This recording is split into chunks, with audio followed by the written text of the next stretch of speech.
Okay, first let me say sorry that we're late. We'll introduce members of the Emmitt Till family, but we have been meeting with the FBI and the DOJ and got delayed by quite a bit with information that they wanted to share with us. So first let me say I'm Christopher Benson, Associate Professor of Journalism here at the Medill School of Journalism, and I'm going to introduce the members of the family. They're all scattered here. Wheeler Parker, Reverend Wheeler Parker Jr., who is Emmitt Till's cousin, best friend. You have the information in the release, so I'm not going to go through all the details.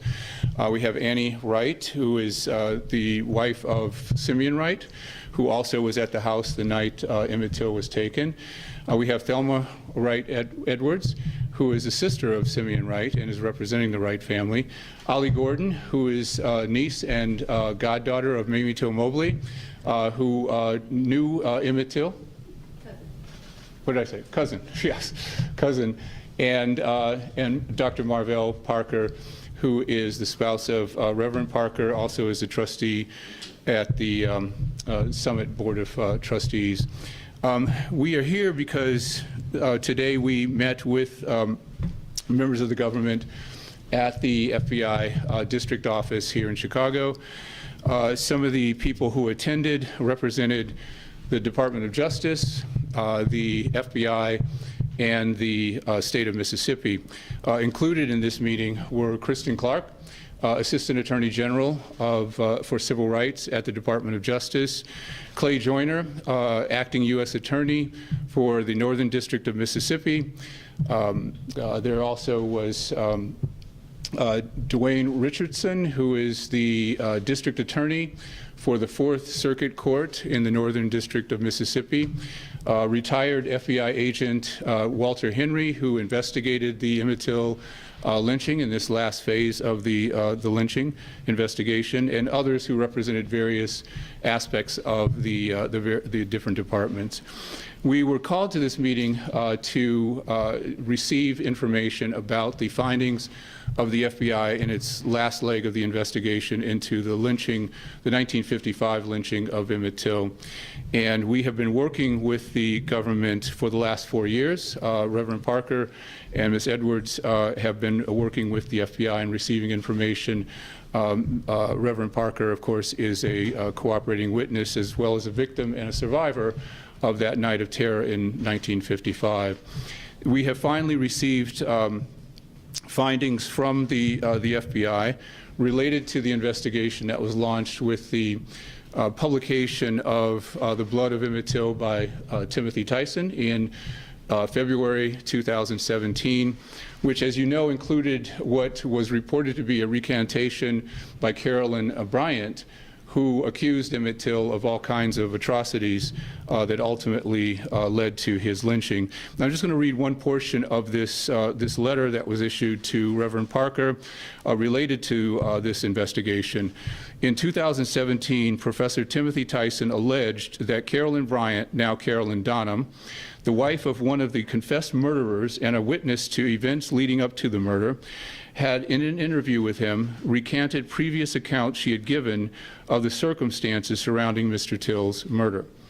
In response, the department and the FBI examined whether Carolyn Bryant had recanted, and if so, whether she had information that would allow prosecution of any living person, including Carolyn Bryant herself.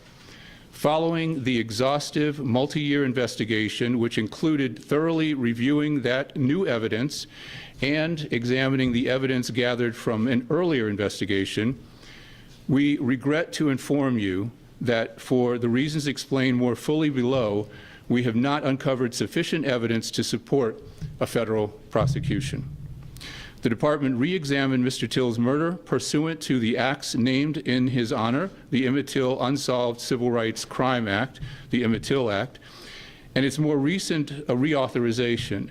The current re-examination of Mr. Till's murder was conducted by FBI special agents, assistant U.S. attorneys, and the local Mississippi District Attorney's Office, and experienced cold case attorneys in the Civil Rights Division.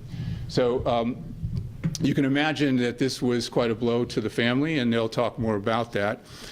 We now know that the case is closed formally closed. It was opened in 2007. It was never actually closed, even after the investigation then led to no indictments. So it was easy to reopen once this new evidence came to light. It is now officially closed without any recommendations for indictments, without any indication that there was any verifiable evidence that Carolyn Bryant actually recanted, despite what is published in the Timothy Tyson book. And there was no credible evidence that Timothy Tyson could provide that would have led to any further action in this case against Carolyn Bryant. So with that, we're going to entertain questions, but I do want the family to be able to share some of their feelings about this, and any details that we can add after that, we will. So Reverend Parker, would you like to step to the podium and say a few things about your reaction first?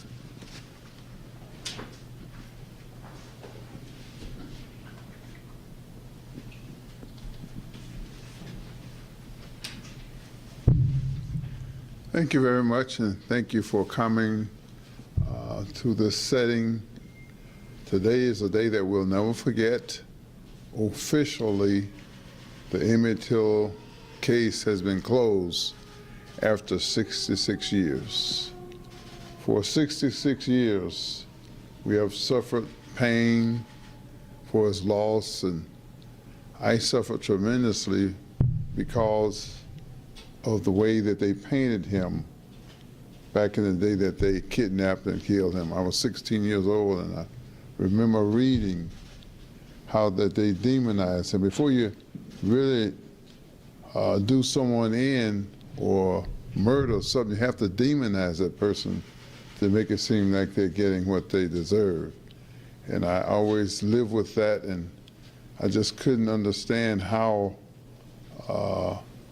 you could treat a person like that, especially in the South, the religious belt, and it's just something that I've lived with. And today they made it official that it is closed, and we're not, what can I say, we're not defeated. I listened to Emmitt Till's speech a few years ago, about a few months before she died, her reconciliation speech. Then I listened to her speech, 1985, Rich Samuel's documentary, and it was the same. No hate, no ill will. She said, it's like I forgot that they exist. I have a job to do, I have responsibility, I have business to take care of. And just before she expired, she met me at a center that we have, the Emmitt Till Center in Summit, Argo, Illinois, where Emmitt grew up at. And she asked me to carry on the legacy of Emmitt Till, and that's what we've been doing. She didn't share in the hate, and she said what I had been saying, and I know she was saying it like that. You can't afford to hate. Hate destroys the hater. So she took a lemon, and she made lemonade, went about developing children's oratorical skills, and we have been doing the same. And her biggest thing was, I hope you didn't die in vain. He did not die in vain. We still hear Emmitt speaking from the grave. Many things have been changed and many things have come about because of his death. Whatever we do, we can't bring him back, but we can carry on and let America know. We need to know the truth, and that's what we look for, and we all have a responsibility. Emmitt Till's death has caused some changes, and it let us, through his death, we can see how far we've come and how much work we still have to do. With that, I think that pretty much covers what I have to say about that.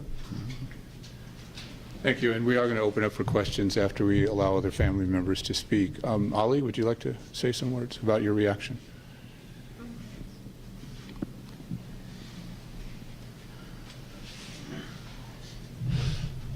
Let me say today's findings came as no surprise.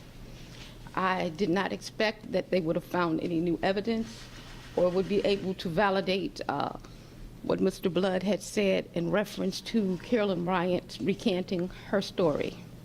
But we must look to the future. And I ask myself and I ask you, where do we go from here? We cannot stop. Even though we don't feel that we got justice, we still must move forward so that these particular hate crimes will not continue to be done and no justice is found. With that, let's move forward, let's look at the future, and let's figure out how we can continue to make a change. Thank you. Thank you. Annie, would you like to share? Okay. Ms. Edwards, do you want to say anything? Do you need help?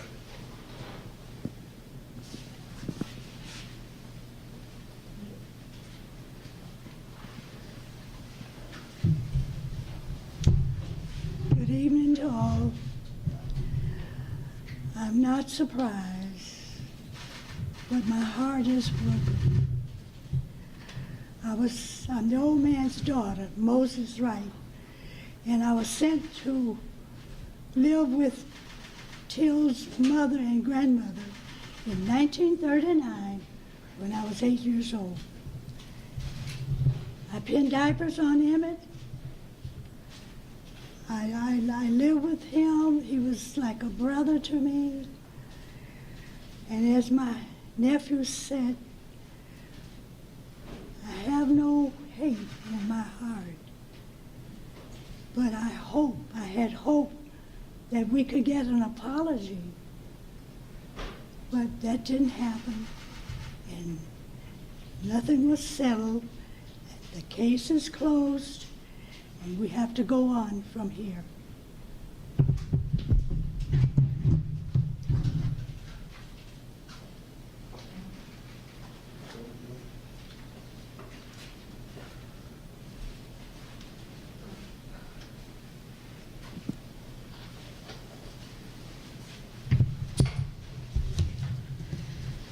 It's been a very long day and a very disappointing day.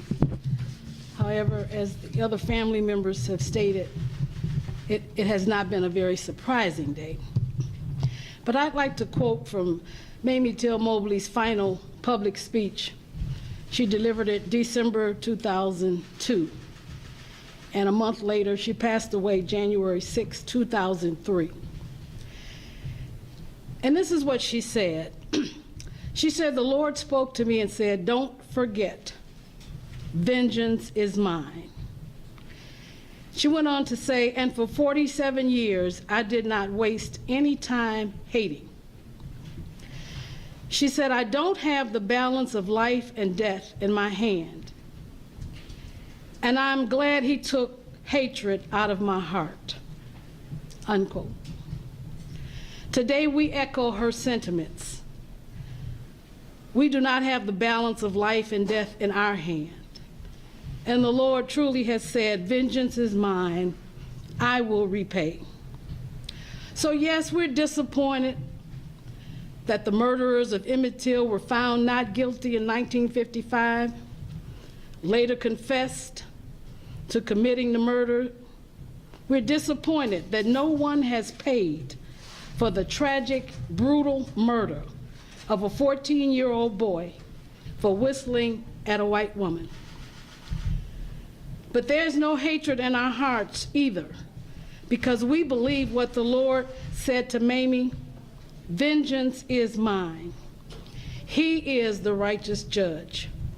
And as my husband always says, hate destroys the hater. Our goal is to continue to promote the legacy of Emmitt Till and Mamie Till Mobley through positive activism, promoting cultural awareness, and education. Thank you.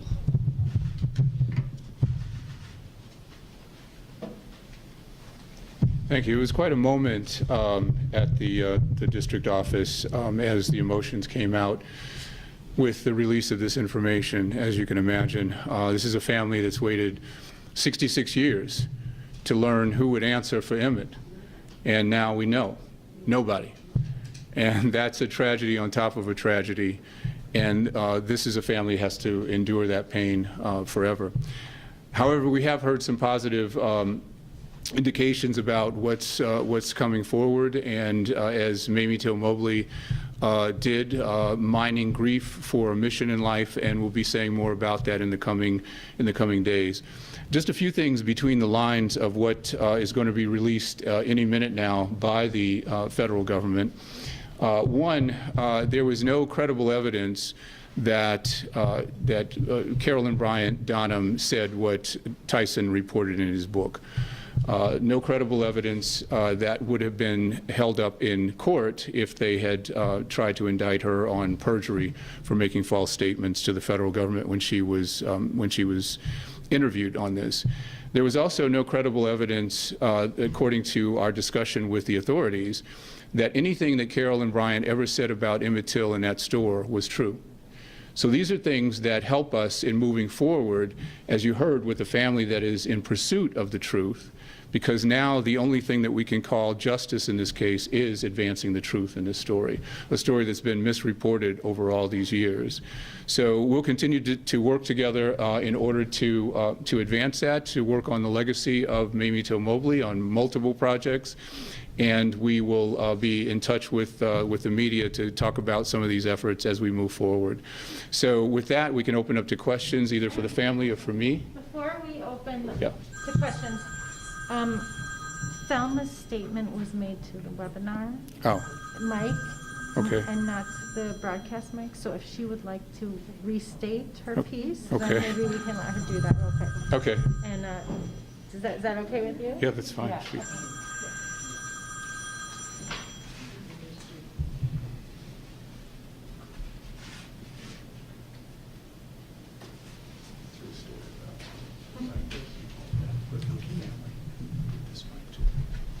In both of them. Good evening. I'm sorry that you were not able to hear me. I'll speak a bit louder this time. I'll go through my story quickly.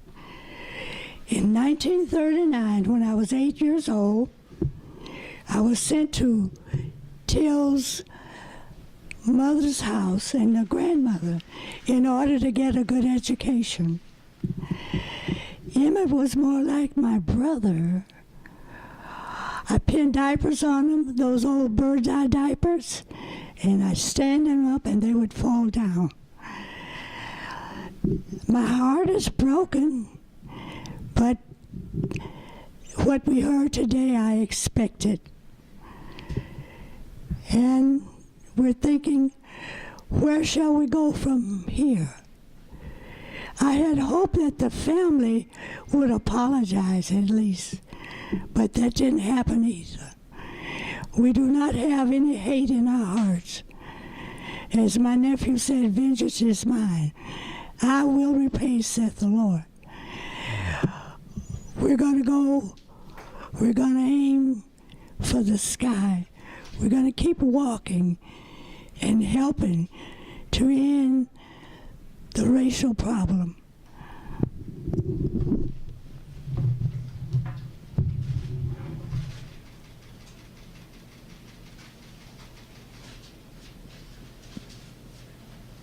So now we can open up for questions. Any questions that come from the media? For the family? Any inquiry in terms of facts that we have been exposed to, that have been revealed to us?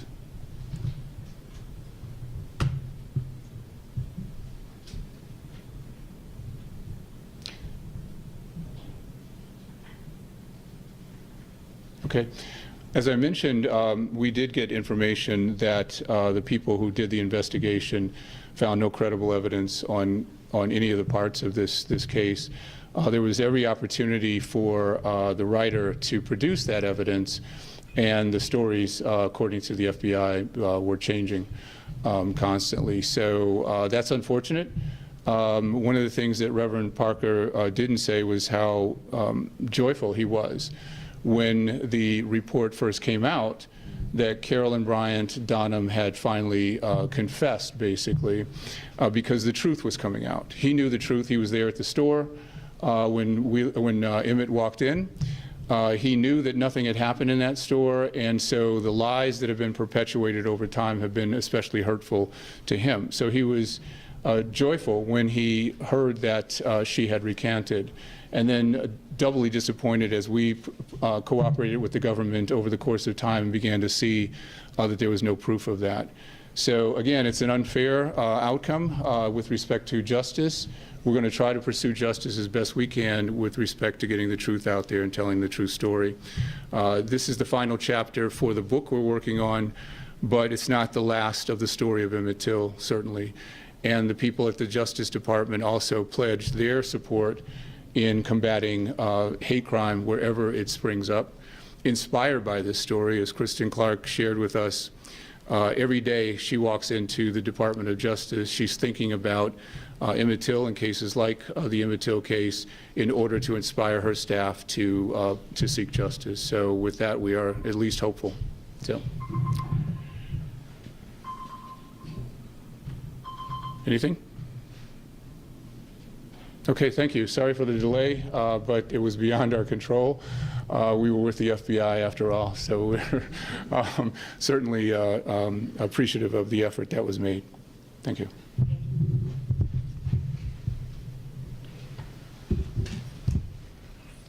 Questions? No, for the Zoom call, I just want to confirm the order of speakers. Okay. And provide it Okay. to there's people on the Zoom. Okay.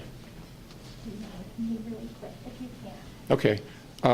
The order of the speakers, I was asked to make sure we identified. Reverend Parker was first, Ollie Gordon was next, and Thelma Wright Edwards was next, and then after that, Dr. Marvell Parker. Good? Sorry? Clarify the spelling of the names? Yeah, they're in the release, but yeah, do you have that? Yeah. The correct spelling, the correct affiliation, that'll be in the release. Yeah, if anyone needs to release, be me. Thank you.